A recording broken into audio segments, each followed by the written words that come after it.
An encounter. It was Joe Dillon who introduced the Wild West to us. He had a little library made up of old numbers of the Union Jack, Pluck and the Halfpenny Marvel. Every evening after school we met in his back garden and arranged Indian battles.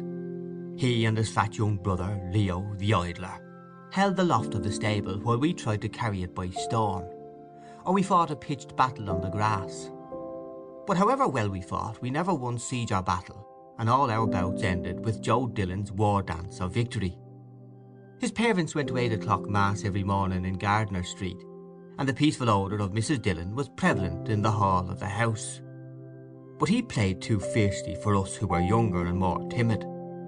He looked like some kind of an Indian when he capered round the garden, an old tea cosy on his head, beating a tin with his fist and yelling, "Ya, yaka, yaka, yaka." Everyone was incredulous when it was reported that he had a vocation for the priesthood. Nevertheless, it was true. A spirit of unruliness diffused itself among us, and under its influence, differences of culture and constitution were waived. We banded ourselves together, some boldly, some in jest, and some almost in fear, and of the number of these latter, the reluctant Indians who were afraid to seem studious or lacking in robustness, I was one. The adventures related in the literature of the Wild West were remote from my nature, but at least they opened doors of escape. I liked better some American detective stories, which were traversed from time to time by unkempt, fierce and beautiful girls. Though there was nothing wrong in these stories, and though their intention was sometimes literary, they were circulated secretly at school. One day, when Father Butler was hearing the 4 pages of Roman history, clumsy Leo Dillon was discovered with a copy of the Halfpenny Marvel. "This page or this page?" "This page. Now, Dillon, up." "Hardly had the day—" "Go on. What day?" "Hardly had the day dawned—" "Have you studied it? What have you there in your pocket?" Everyone's heart palpitated as Leo Dillon handed up the paper, and everyone assumed an innocent face. Father Butler turned over the pages, frowning. "What is this rubbish?" he said. "The Apache chief? Is this what you read instead of studying your Roman history? Let me not find any more of this wretched stuff in this college. The man who wrote it, I suppose, was some wretched fellow who writes these things for a drink. I'm surprised at boys like you, educated, reading such stuff. I could understand it if you were national school boys. Now, Dillon, I advise you strongly.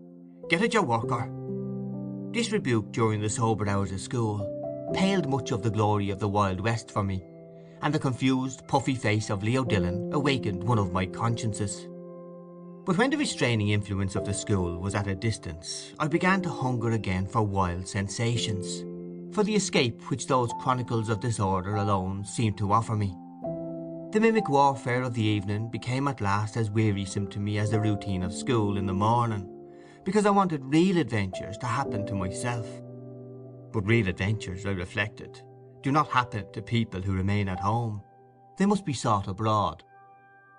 The summer holidays were near at hand when I made up my mind to break out of the weariness of school life for one day at least. With Leo Dillon and a boy named Mahony, I planned a day's mitching. Each of us saved up 6pence.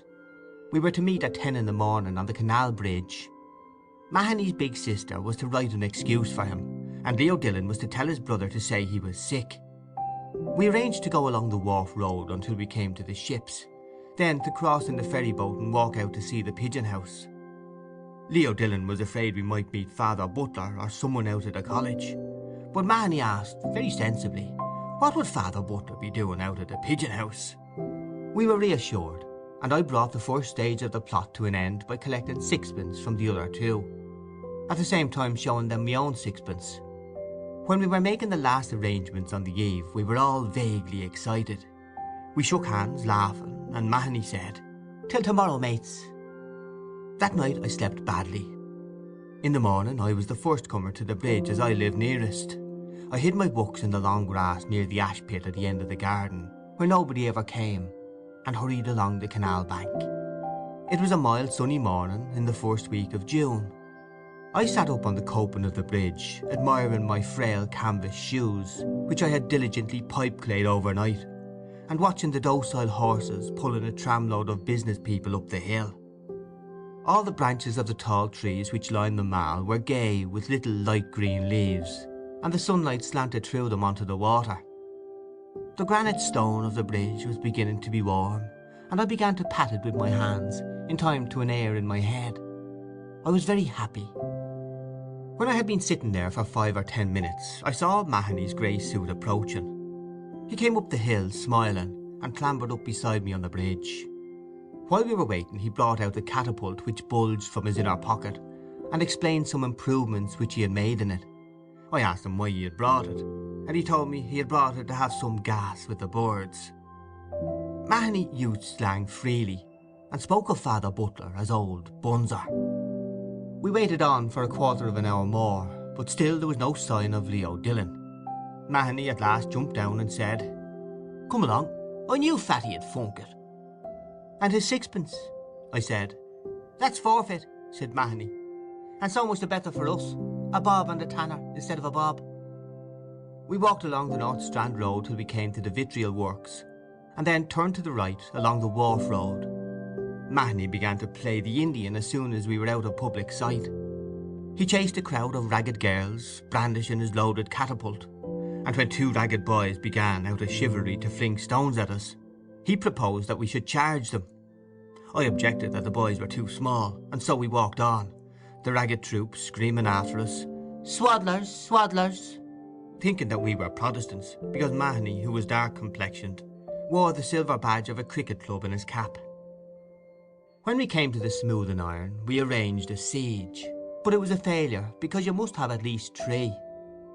We revenged ourselves on Leo Dillon by saying what a funk he was, and guessing how many he would get at 3 o'clock from Mr. Ryan. We came then near the river. We spent a long time walking about the noisy streets flanked by high stone walls, watching the working of cranes and engines, and often being shouted at for our immobility by the drivers of groaning carts. It was noon when we reached the quays. As all the labourers seemed to be eating their lunches, we bought 2 big currant buns and sat down to eat them on some metal piping beside the river. We pleased ourselves with the spectacle of Dublin's commerce. The barges signalled from far away by their curls of woolly smoke, the brown fishing fleet beyond Ring's End, the big white sailing vessel which was being discharged on the opposite quay. Mahony said it would be right skit to run away to sea on one of those big ships, and even I, looking at the high masts, saw or imagined the geography which had been scantily dosed to me at school gradually taking substance under my eyes. School and home seemed to recede from us, and their influences upon us seemed to wane.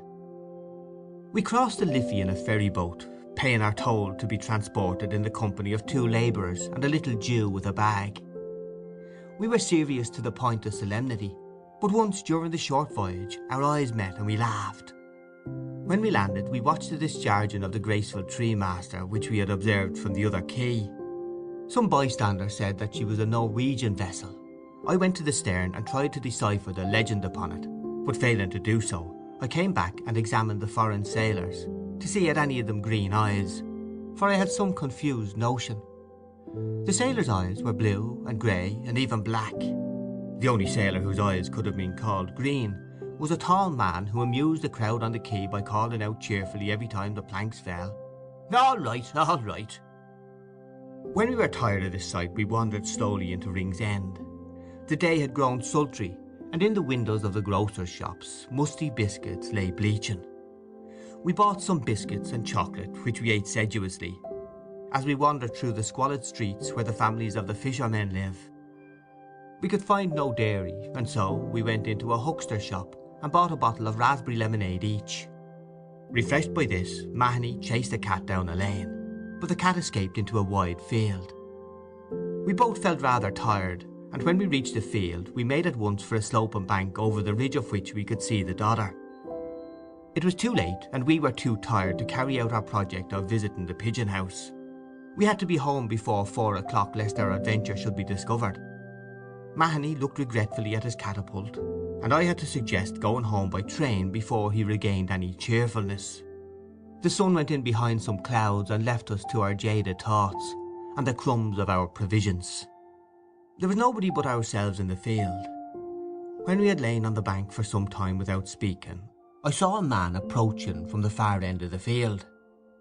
I watched him lazily as I chewed one of those green stems on which girls tell fortunes.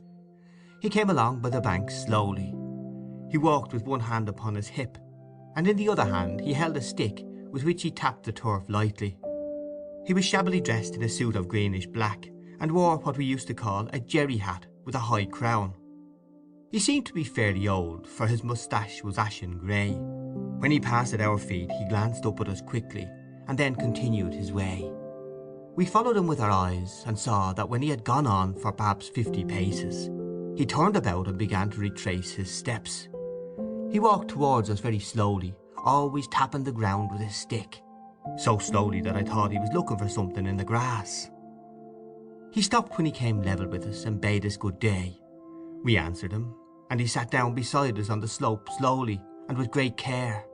He began to talk of the weather, saying that it would be a very hot summer, and adding that the seasons had changed greatly since he was a boy a long time ago. He said that the happiest time of one's life was undoubtedly one's schoolboy days, and that he would give anything to be young again. While he expressed these sentiments, which bored us a little, we kept silent. Then he began to talk of school and of books. He asked us whether we had read the poetry of Thomas Moore, or the works of Sir Walter Scott and Lord Lytton. I pretended that I had read every book he mentioned, so that in the end he said, "Ah, I can see you are a bookworm like myself. Now," he added, pointing to Mahony, who was regarding us with open eyes, "he is different. He goes in for games." He said he had all Sir Walter Scott's works and all Lord Lytton's works at home, and never tired of reading them. Of course, he said, there were some of Lord Lytton's works which boys couldn't read. Mahony asked why boys couldn't read them, a question which agitated and pained me, because I was afraid the man would think I was as stupid as Mahony. The man, however, only smiled. I saw that he had great gaps in his mouth between his yellow teeth. Then he asked us which of us had the most sweethearts. Mahony mentioned lightly that he had 3 totties. The man asked me how many had I. I answered that I had none. He did not believe me, and said he was sure I must have one. I was silent. "Tell us," said Mahony pertly to the man, "how many have you yourself?" The man smiled as before, and said that when he was our age he had lots of sweethearts. "Every boy," he said, "has a little sweetheart." His attitude on this point struck me as strangely liberal in a man of his age. In my heart I thought that what he said about boys and sweethearts was reasonable, but I disliked the words in his mouth, and I wondered why he shivered once or twice, as if he feared something or felt a sudden chill. As he proceeded I noticed that his accent was good. He began to speak to us about girls, saying what nice soft hair they had, and how soft their hands were, and how all girls were not so good as they seemed to be, if only one knew. There was nothing he liked, he said, so much as looking at a nice young girl, at her nice white hands and her beautiful soft hair. He gave me the impression that he was repeating something which he had learnt by heart, or that, magnetised by some words of his own speech, his mind was slowly circling round and round in the same orbit. At times he spoke as if he were simply alluding to some fact that everybody knew, and at times he lowered his voice and spoke mysteriously, as if he were telling us something secret which he did not wish others to overhear. He repeated his phrases over and over again, varying them and surrounding them with his monotonous voice. I continued to gaze towards the foot of the slope, listening to him. After a long while his monologue paused. He stood up slowly, saying that he had to leave us for a minute or so, a few minutes, and without changing the direction of my gaze, I saw him walking slowly away from us towards the near end of the field. We remained silent when he had gone. After a silence of a few minutes I heard Mahony exclaim, "I say, look what he's doing!" As I neither answered nor raised my eyes, Mahony exclaimed again, "I say, he's a queer old josser." "In case he asks us for our names," I said, "let you be Murphy and I'll be Smith." We said nothing further to each other. I was still considering whether I would go away or not, when the man came back and sat down beside us again. Hardly had he sat down when Mahony, catching sight of the cat which had escaped him, sprang up and pursued her across the field. The man and I watched the chase. The cat escaped once more, and Mahony began to throw stones at the wall she had escalated. Desisting from this, he began to wander about the far end of the field aimlessly. After an interval the man spoke to me. He said that my friend was a very rough boy, and asked did he get whipped often at school. I was going to reply indignantly that we were not national schoolboys to be whipped, as he called it, but I remained silent. He began to speak on the subject of chastising boys. His mind, as if magnetised again by his speech, seemed to circle slowly round and round its new centre. He said that when boys were that kind, they ought to be whipped, and well whipped. When a boy was rough and unruly, there was nothing would do him any good but a good sound whipping. A slap on the hand or a box on the ear was no good. What he wanted was to get a nice warm whipping. I was surprised at this sentiment, and involuntarily glanced up at his face.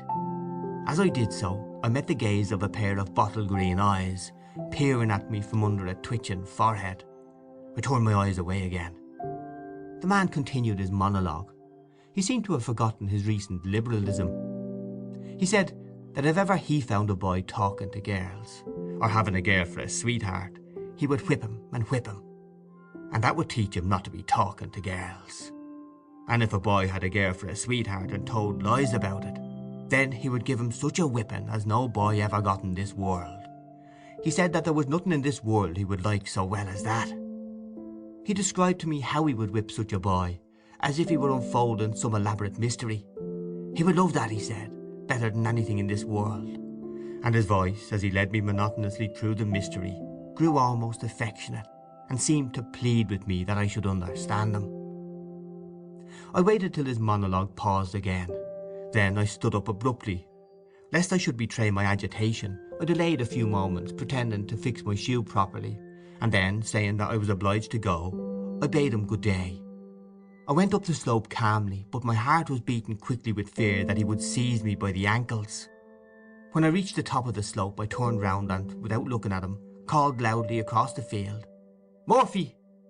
My voice had an accent of forced bravery in it, and I was ashamed of my paltry stratagem.